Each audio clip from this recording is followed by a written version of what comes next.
Hello, and thank you for joining us on the Stay Healthy Knoxville podcast, brought to you by Simply Physio, aimed at helping you live an enjoyable, fit, and healthy life in and around our community of Knoxville, Tennessee.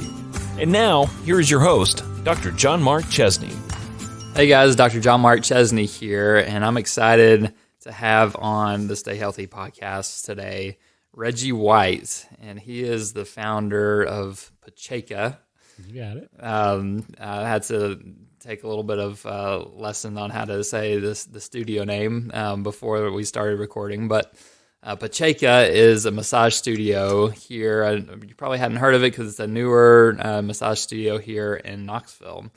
And Reggie is a massage therapist that started Pacceka. And so Reggie, really starting off, I'd love to hear a little bit of the background of how you got to where you are today, opening up the studio, how you got into massage, just how that transpired. Yeah, absolutely. Well, thank you for having me, first of all. So with massage, I guess it's been what I would call a long, short journey. Okay.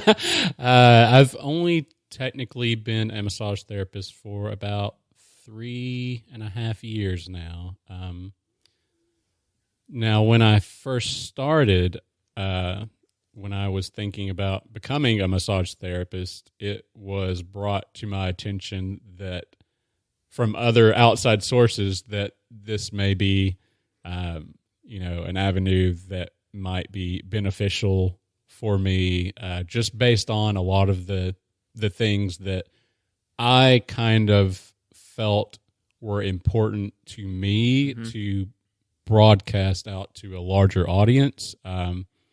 Things that I've always held kind of at a core level, I guess. I've always been into art and science and philosophy, and it's been a struggle over the years to try to find something that really adhered all of that together in a cohesive package, I guess. And so a lot of my friends at the time said, have you thought about massage? And I had never had a massage before, and I thought, I've thought about it. I've considered it over the years, but it seemed so completely outside of my wheelhouse that I didn't give it a lot of consideration or put too much attention towards it. So I took some initiative once I started to get some more feedback about it and looked into some of the schools around town and finally felt like, yeah, this could be it. And once I decided to enroll, everything fell into place in the very metaphysical kind of manner of, it all works. Things happen sometimes. Everything works. It's your schedule works. What you're wanting to achieve works. What you're producing and putting out into the world works. And so that's kind of how I came into it. And from the very beginning, I knew that I wanted to have my own business. Just right from the beginning. Had you had your own business in other avenues? Or? I had not. Okay. Previously, I'd worked for about a decade in medical billing in different roles. And that's sort of where the providence of doing something else came into focus a bit more, of burning out at that end, of just needing, the work was fine, I just needed a change. It was time to feel rewarded and to put that out into the world. Sure. So express a different part of yourself, probably. Absolutely, yeah.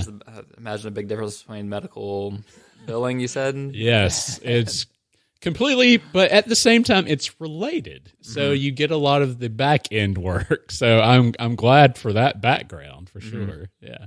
Nice. So I know that, after your schooling, you had some time at Blackberry Farms, yes. Right?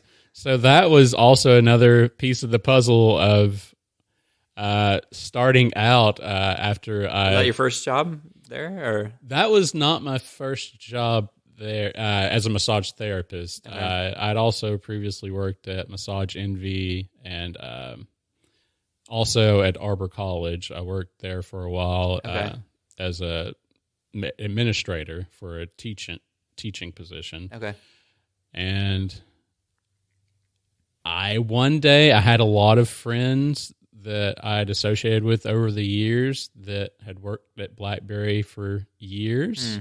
And they kind of gave me the go ahead. They were like, you should try. And I was like, yeah, I should.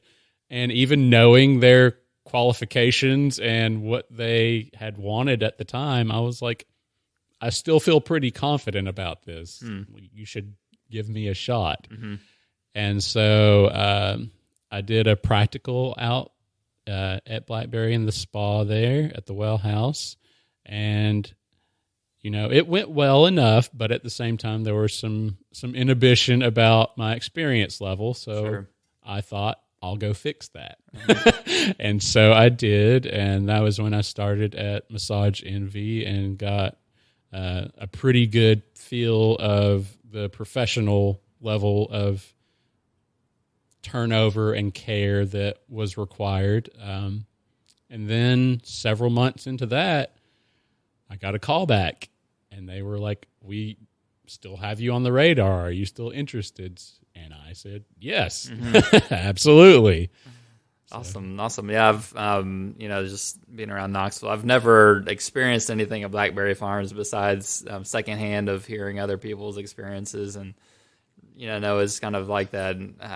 Just the place around Knoxville that people just aspire to spend a weekend at and Absolutely. type of thing. And yeah, I'd love to know just your experience even working there, like what you learned or how that kind of brought you to kind of where you are, like opening up your own practice, or how that played into kind of where you are today, that experience. Oh, it 100% played into it. I got to see a lot of the higher end spa atmosphere, and not even just the atmosphere, but just the level of customer, more guest relations. Sure. And that played a gigantic part in what I'd consider became the basis for Pacceka, of how you just treat someone. Sure. And not for any kind of reason other than they are your guest. It is very important that when they are in your care, you are taking care of them. As it doesn't matter what it is, just take care of them. And anticipating needs is a large part of that. And it plays a lot into massage therapy in general, because a lot of the things with massage is you have a routine that you kind of stick to. You can vary it depending on the needs of the individual, but at the same time, you need to cater to what the necessary protocol is for this one body.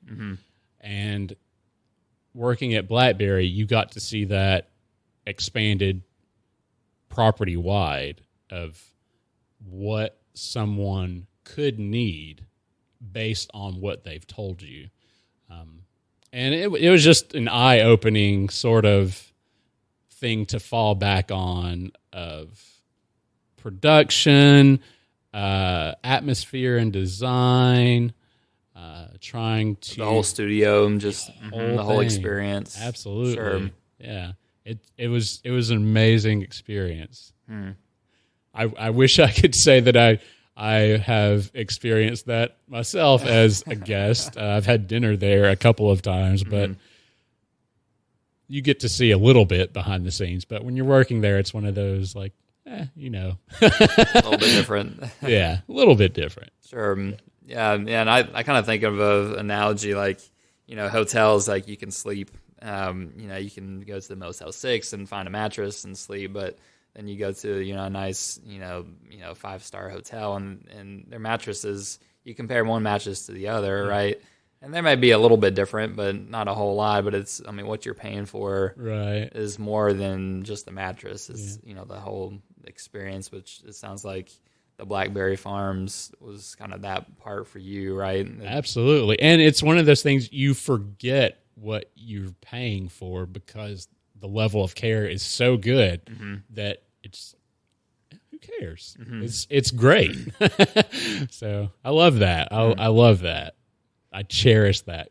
Nice. And so then, and was it going from Blackberry then to opening up your own shortly after? It was, yeah. So I was at Blackberry for at least 2 years, maybe 2.5 years before earlier this year, actually, in April, I believe, after I'd done a second round of renovations at Pacceka, I decided it was time to focus on that. But at the same time, during that time while I was at Blackberry is when I was presented with the opportunity to start Pacceka.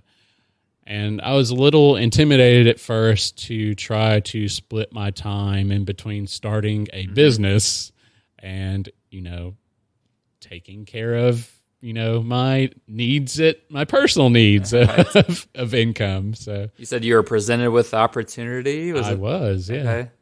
Was that more than just yourself, or?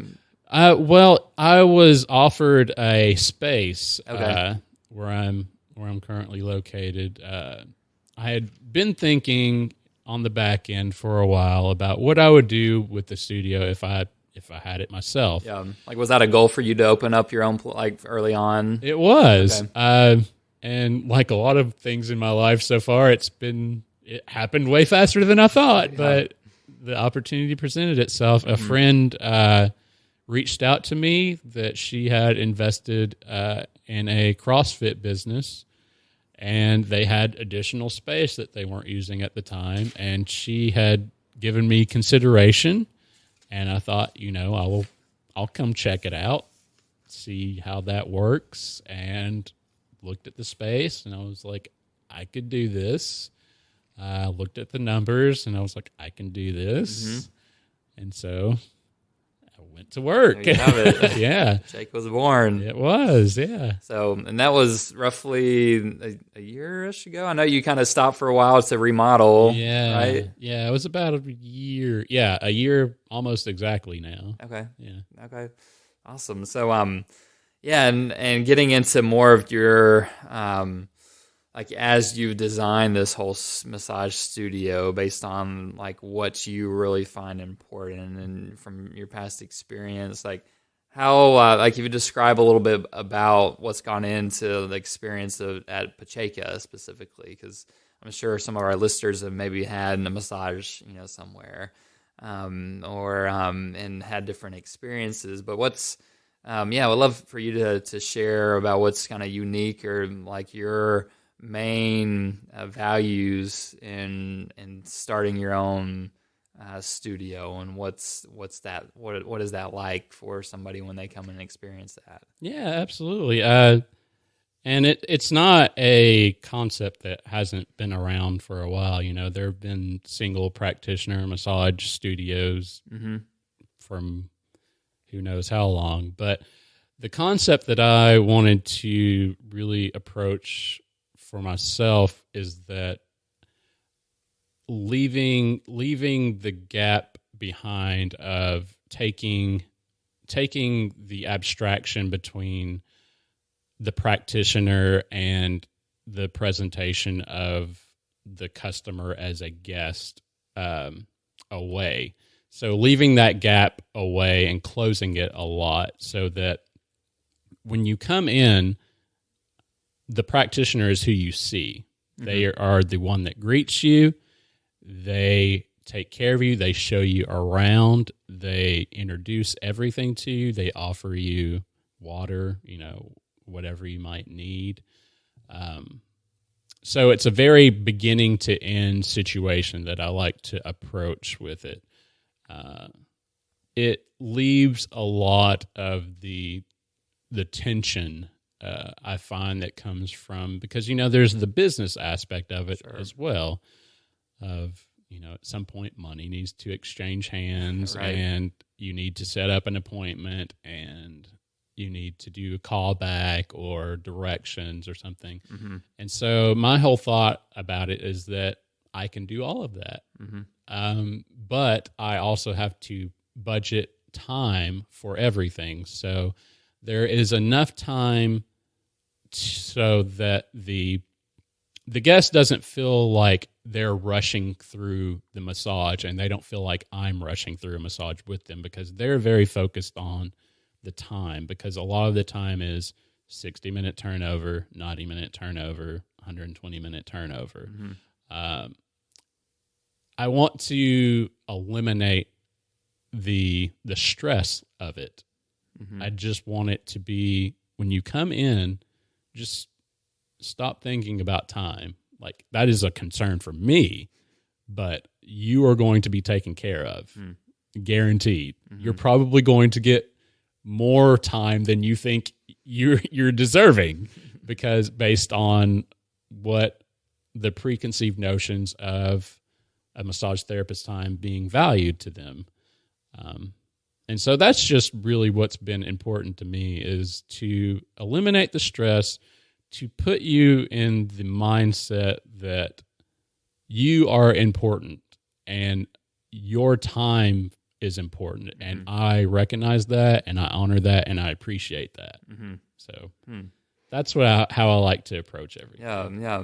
And then, and you also have, tell a little bit about the meditation part of it, or how you incorporate that in well, because that's not necessarily their standard kind of experience, like blending that into like a massage, but it probably goes really well in how you've incorporated that. It does, absolutely. The way that I even think about meditation anymore, a friend asked me this question the other day of, how often do you meditate? Do you sit? Do you do it for 10 or 15 minutes? And the way that I like to approach it is, don't think of meditation as something you do. It's more of focusing on what you are doing.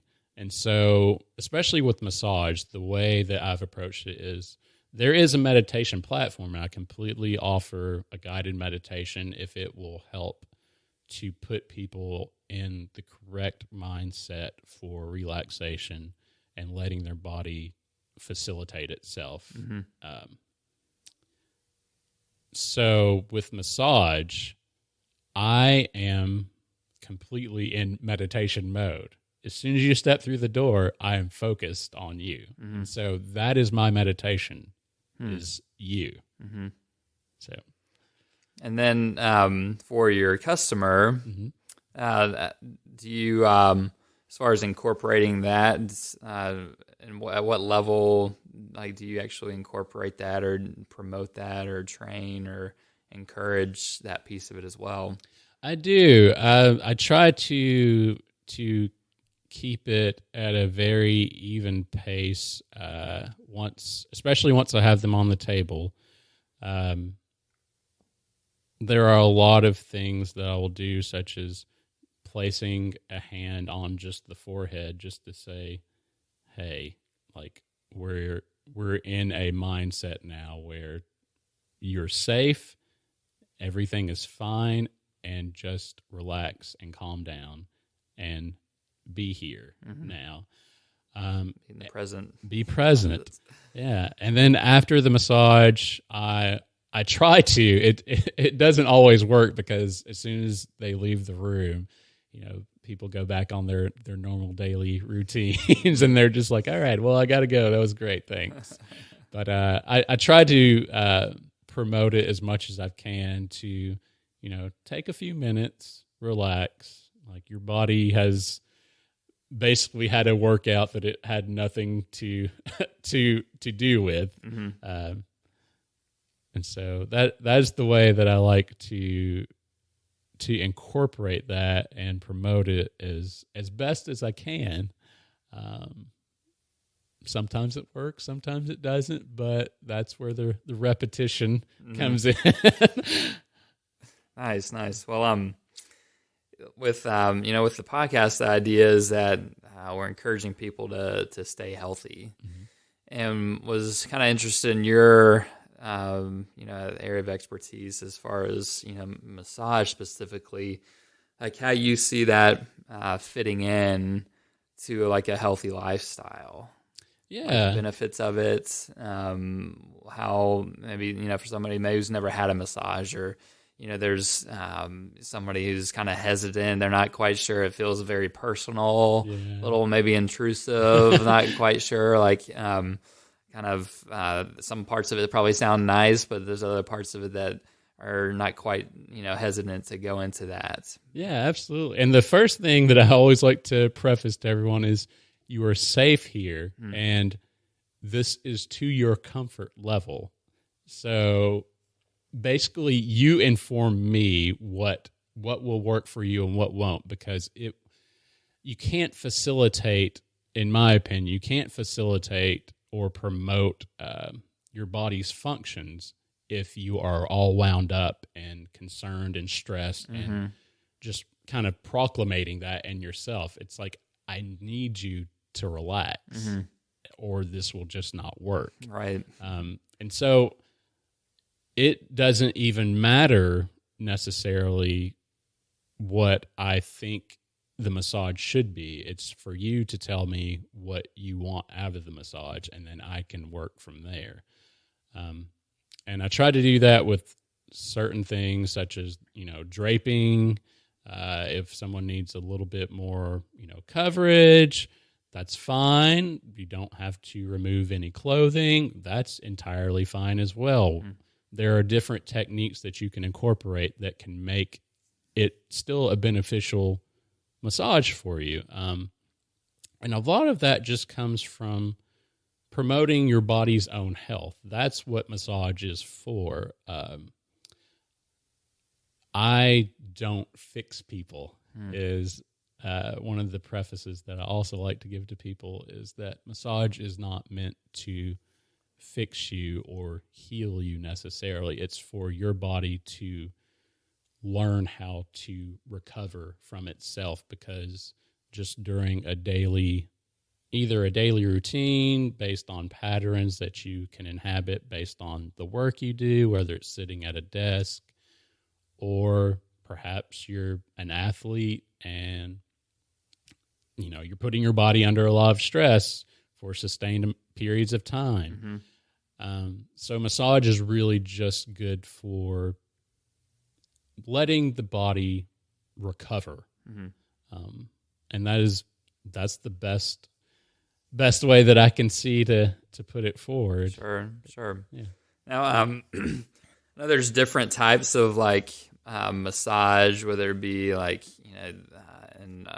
I just know the different types. I don't know that really how they translate into actually somebody's experience. But you have Thai, you have Swedish, you got stone massage, deep tissue massage, and is it Reiki? Reiki, yeah.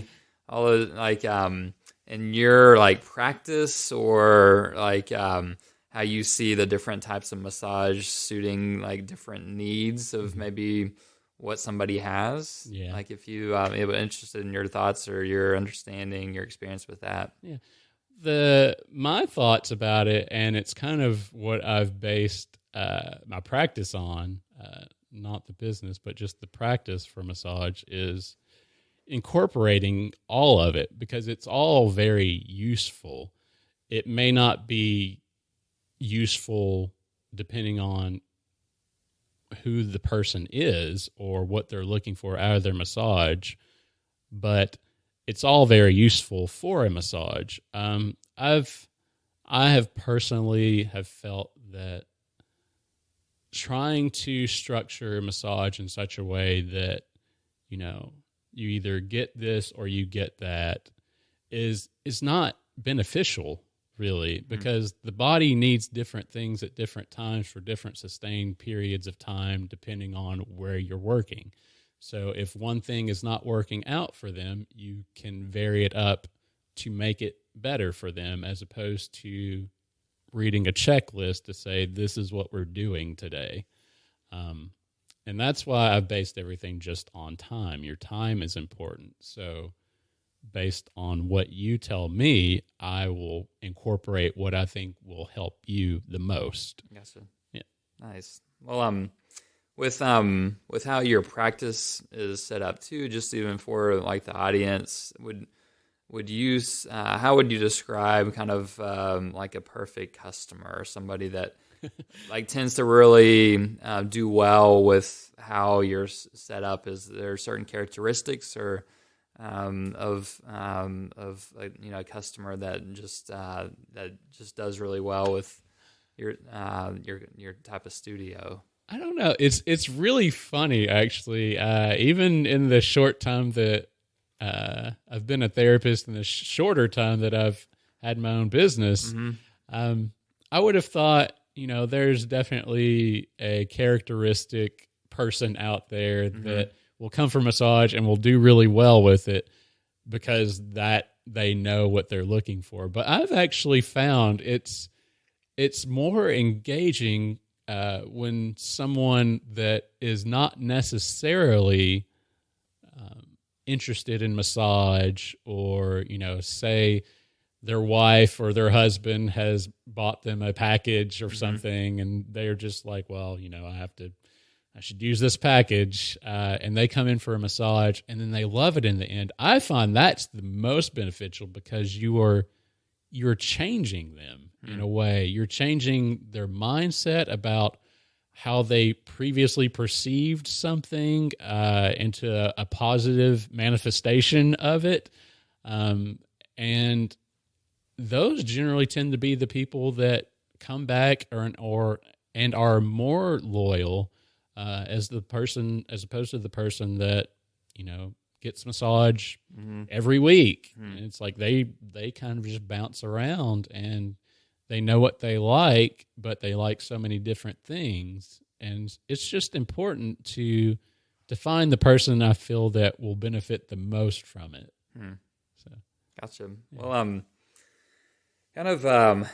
I got a few other questions, kind of leading into more about Knoxville and your experience, like around Knoxville, and I like to, as we start wrapping things up, just a few kind of quick answer kind of questions. The first one is for the favorite place or a place that you like to experience a thing around Knoxville that you haven't maybe explored. Oh, geez. Any place, anything that you're hoping to do that you haven't quite made it to yet? I feel like there's so much. And I grew up in Maryville, and I still feel like I don't know anything about this place. Everything's growing so much in Knoxville. Yeah. Let's see. What would... That is a hard question. There's a lot of hiking, actually. Not necessarily in Knoxville. Sure, greater Knoxville area. Yeah. It's a short drive. Yeah, but just around the area, where it's like, I didn't even know that these trails were here, or when were these developed. I like to go to IAMS a lot and, do some... trail running around there. I haven't done it in a while. Don't hold it against me. But yeah, there's just so much nature around here that I find that I think that's what I want to connect with the most. And there are a lot of businesses for sure. I'd love to just one day when I can take a week off and just go roaming around downtown Knoxville, South Knoxville, all of these different areas where they're... Yeah, South Knoxville, I know, has really been expanding, and I don't make it down that area that often either. Yeah, and it's built up so much now. So, yeah. Well, that's kind of the counter to that question is if you had kind of a favorite place that you like to go to, like explore, like if it's something like outdoors that promotes just healthy living, something a place that you'd recommend? Oh, Iams for sure. Yeah, that is the go-to place for me. It's gotten a lot busier lately with there's been a lot of biking that has gone on there, which has actually been very good for Knoxville in general. So if you can get out there, I always recommend maybe an off day, not necessarily a weekend. If you can just take some time off, in the morning on a weekday or something, and just walk around. Like it's great to just be out there and see all of these developments, and there's so much to do in Iams with all the different trails they have. That's my recommendation. Yeah, no, that's a great one. That's having this segment of the podcast, there's it reminds me, like, I need to get out more and experience some of those things. Cause me too. Iams, is a place. It's been a few years since I've actually been out there, and it was one of those places like that I enjoy mountain biking some, but I haven't made it out there yet. And I know this is just an area that's really, there's been a lot of growth and a lot of development as far as really making that accessible, to people and to enjoy the great outdoors just right within the backyard of Knoxville. Absolutely. 2 more questions. One is, you got a favorite restaurant? Ooh, yes. Amelia's. Okay. Yeah. So where's that? I have to preface this. Good friends of mine also work and own that place. All right, well, that's fine. That's fine. It is fantastic. I love the concept of high end with more family style, very simple recipes. And I love pasta, any kind of Italian or anything, and I'm there 100% all day long. But yeah, that's probably my favorite restaurant. And where is Amelia's? It is downtown on Market Square. Okay, it's on Market Square, actually. Yes. Yeah. Okay. Yeah, hard to miss. Has it been there? Not that long. 2 years, maybe? Okay. Yeah. Okay. So it's relatively new. Yeah. Okay, so I'm not too bad for not recognizing the name of it. It's not been a long standing establishment. We've been busy. All right, that's right. All right. Well, last question I'd like to wrap things up with is this is, again, all about staying healthy and helping encourage, people around Knoxville to stay healthy. So if you had a tip, a recommendation, that you were, just telling somebody on just the topic of staying healthy, what would you tell people? I would tell people to just take more time than you think you need. Because we get so bogged down in the processes of just the normal everyday routine of what we have to do that we don't take time to just, experience something different or experience ourselves even. It's like just, take a different path maybe sometimes to work just to see, if you see something different, you may want to just get out and walk around for a little while. It's important, I find, to just, take your time. It's fine. Yeah, no, that's great. That's great. I love that that word because that hits me because I'm usually most people are the opposite of just getting in, getting out, and trying to do things as fast as you can and losing sight of, the little things that are all around you. Yeah. Oh, I love working with type A people. It's my favorite thing in the world. It's like, you're going to love this. Well, awesome. Well, for people that would love to hear more or find out more about you, Reggie, and your clinic, Pacceka. You got it. Pacceka. I was like, holding back. I knew I was going to mess it up. Pacceka. For people who would like to find out more about you or to connect with you, what's the best way for them to do that? So honestly, the best way is to email me. Okay. Calling me is kind of a hit and miss. being that I'm the only person available Sure. in the office. But you can email me at contact@pacceka.co, and Pacceka is spelled Pacceka. Okay. Or you can go to my website, and that's .co. .co. Okay. Yep. And the website is also www.pacceka.com, Pacceka. Okay. .co. Okay. .co. Yep. All right. Awesome. Well, Reggie, thanks for coming on the podcast. I'm glad that it worked out, and to hear your story and hear the benefits of massage, and also just to hear the uniqueness about your studio and all that's went into building that to where it is right now. So thanks for coming on. Thanks for having me. It's been great. Awesome. Thank you for tuning in to the Stay Healthy Knoxville podcast, brought to you by Simply Physio.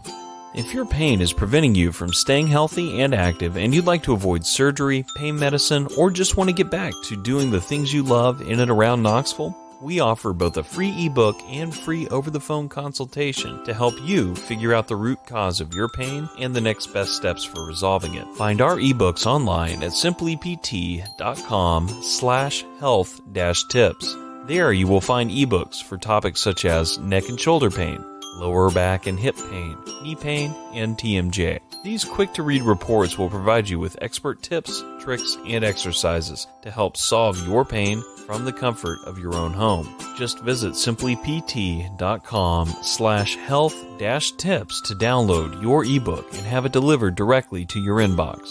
We also offer free, no-obligation phone consultations with a doctor of physical therapy to Knoxville area residents. Just call us at 865-351-0615 or visit us at simplypt.com and click the Talk to a PT button on the home page to schedule a call with us. Thanks again for joining us, and we will see you next time on the Stay Healthy Knoxville podcast.